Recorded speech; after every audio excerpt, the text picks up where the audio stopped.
ശുക്രന്റെ കർക്കിടക സഞ്ചാരത്തെ മുൻനിർത്തി മേടം, ഇടവം, മിഥുനം, കർക്കിടകം വരെയുള്ള 4 കൂറുകളിൽ ജനിച്ച മകം മുതൽ തൃക്കേട്ട വരെയുള്ള 9 നക്ഷത്രക്കാരുടെ അനുഭവങ്ങൾ ആണ് ഇന്നത്തെ വീഡിയോയിൽ. ഇന്ദ്രനീലത്തിലേക്ക് ഏവർക്കും സ്വാഗതം. 2024 ജൂലൈ 6 ശുക്രൻ മിഥുനൻ രാശിയിൽ നിന്നും കർക്കിടകൻ രാശിയിലേക്ക് സംക്രമിക്കുന്നു. ജൂലൈ 31 വരെ കർക്കിടകത്തിൽ തുടരും. കർക്കിടകൻ രാശിയിൽ സഞ്ചരിക്കുന്ന ശുക്രൻ ജൂലൈ 9 വരെ പുണർദം 4-ാം പാദത്തിലും തുടർന്ന് ജൂലൈ 20 വരെ പൂയം നക്ഷത്രത്തിലും ജൂലൈ 31 വരെ ആയില്യം നക്ഷത്രത്തിലും സഞ്ചരിക്കുന്നു. ജൂലൈ 8 കഴിഞ്ഞ 2 മാസത്തിലധികമായി തുടരുന്ന ശുക്രമൗഢ്യം അവസാനിക്കുന്നു എന്ന സവിശേഷതയുമുണ്ട്. ശുക്രൻ പ്രവേശിക്കുന്ന കർക്കിടകൻ രാശി ചന്ദ്രന്റെ സ്വക്ഷേത്രമാണ്. ശുക്രന്റെ ശത്രുഗ്രഹമാണ് ചന്ദ്രൻ. ശുക്രന്റെ ബന്ധുഗ്രഹമായ ബുധൻ കർക്കിടകൻ രാശിയിൽ ഇപ്പോൾ സഞ്ചരിക്കുന്നുണ്ട്. ജൂലൈ 16 ശുക്രന്റെ മറ്റൊരു ശത്രുഗ്രഹമായ ആദിത്യനും കർക്കിടകത്തിൽ പ്രവേശിക്കുന്നുണ്ട്. ഇവയെല്ലാം ശുക്രന്റെ ഗോചര ഫലത്തെ നിർണായകമായി സ്വാധീനിച്ചേക്കാം. ഗ്രഹങ്ങളിൽ ഗോചരത്തിൽ ഏറ്റവും കൂടുതൽ രാശികളിൽ ഗുണം തരുന്ന ഗ്രഹം ശുക്രനാണ്. അവരവരുടെ ജന്മരാശിയുടെ 6, 7, 10 എന്നീ 3 രാശികളിലൊഴികെ 9 രാശികളിലും ഗുണദാതാവായ ഗ്രഹമാണ് ശുക്രൻ.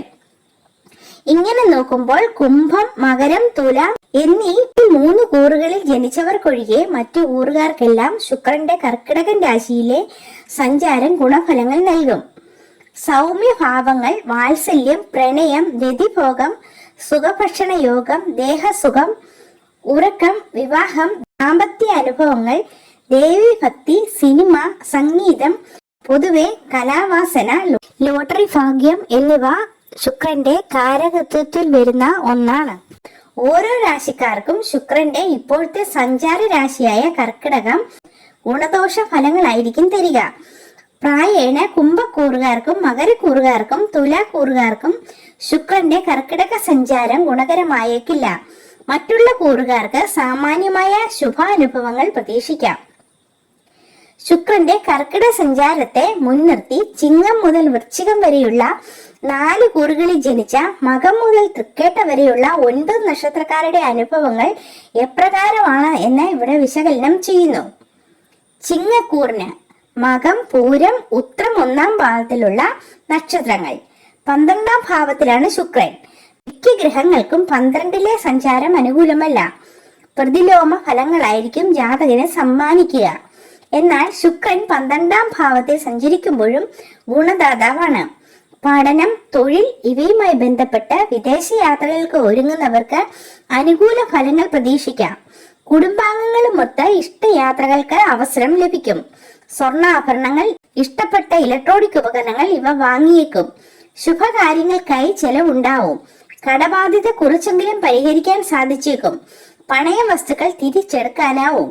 പാരമ്പര്യ വസ്തുക്കൾ വിൽക്കുവാനുള്ള ശ്രമം വിജയകരമാവും. മത്സരങ്ങളിൽ നല്ല പ്രകടനങ്ങൾ നടത്തും. കന്നിക്കൂറ് ഉത്രം 2, 3, 4 പാദങ്ങൾ, അത്തം, ചിത്തിര ആദ്യ പകുതി.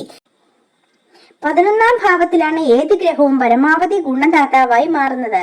കർക്കിടകത്തിലെ ശുക്ര സഞ്ചാരം കന്നിക്കൂറുകാർക്ക് പല നിലയ്ക്കും ഗുണകരമാവും. ഭാഗ്യപുഷ്ടി പ്രതീക്ഷിക്കാം. സാമ്പത്തികമായിട്ടാവും കൂടുതൽ പ്രയോജനമുണ്ടാവുക. ബിസിനസ്സിൽ ധനവരവും ലാഭവും അധികരിക്കുന്നതാണ്.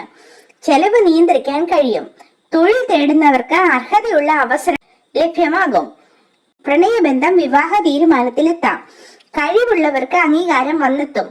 സ്ത്രീകളുടെ നിർലോഭമായ പിന്തുണ പ്രതീക്ഷിക്കാം. കുടുംബത്തിൽ സമാധാനമുണ്ടാവും.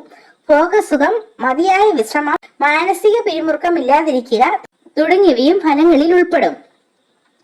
തുലാക്കൂറിന് ചിത്തിര 3, 4 പാദങ്ങൾ, ചോതി, വിശാഖം 1, 2, 3 പാദങ്ങൾ. ശുക്രൻ 10-ാം ഭാവത്തിൽ സഞ്ചരിക്കുകയാൽ പ്രതികൂല ഫലങ്ങളാവും അധികവും. 6, 7, 10 ഭാവങ്ങളിൽ സഞ്ചരിക്കുമ്പോഴാണ് ശുക്രൻ വിപരീത ഫലങ്ങൾ നൽകുക. തൊഴിൽ രംഗത്തിൽ ബുദ്ധിമുട്ടുണ്ടാകും. പുതിയ സംരംഭങ്ങൾ തുടങ്ങുന്നത് നീട്ടിവെക്കുന്നതാവും നല്ലത്. ഉദ്യോഗസ്ഥർക്ക് ജോലിഭാരം കൂടുന്നതാണ്. സമയബന്ധിതമായി പൂർത്തിയാക്കേണ്ട ദൗത്യങ്ങൾ വിജയിക്കാൻ സാധ്യതയില്ല. വായ്പകൾക്കുള്ള ശ്രമം ഫലം കാണാൻ സാധ്യത കുറവാണ്. രാഷ്ട്രീയ പ്രവർത്തകർക്ക് ആരോപണങ്ങളെ നേരിടേണ്ടി വന്നേക്കാം. സ്വതന്ത്ര ചുമതലകൾ മറ്റുള്ളവർക്ക് കൂടി വിഭജിതമാക്കപ്പെടും. പ്രണയിതർക്കിടയിൽ പാരസ്പര്യം കുറയാം. ദാമ്പത്യത്തിൽ സ്വൈര്യക്കേട്, സ്ത്രീകളുടെ വിരോധം എന്നിവയ്ക്കും സാധ്യതയുണ്ട്. വൃശ്ചിക കൂർണ, വിശാഖം 4-ാം പാദം, അനിഴം, തൃക്കേട്ട. ശുക്രൻ 9-ാം ഭാവത്തിൽ സഞ്ചരിക്കുന്നു. ആകയാൽ തടസ്സങ്ങളെ മറികടന്ന് ലക്ഷ്യത്തിലെത്തും. പരീക്ഷയിൽ ഉയർന്ന വിജയം കരസ്ഥമാക്കും. ഭാഗ്യ അനുഭവങ്ങൾ ആവർത്തിച്ചേക്കാം. ഉദ്യോഗസ്ഥർക്ക് ജോലിയിൽ ഉയർച്ചയുണ്ടാവും. വേതന വർധനയ്ക്കും സാധ്യതയുണ്ട്. ബിസിനസ്സിൽ ആദായം ഉയരുന്നതാണ്. പുതിയ ശാഖകൾ തുടങ്ങാനോ വിപുലീകരണത്തിനോ സാഹചര്യം അനുകൂലമായി വരും. കുടുംബ ബന്ധം കൂടുതൽ ദൃഢമാകും. വിവാഹിതരുടെ വിവാഹ കാര്യത്തിൽ ശുഭ തീരുമാനം ഉണ്ടാകും. ഊഹ കച്ചവടത്തിൽ നിന്നും ലാഭമുണ്ടാകും.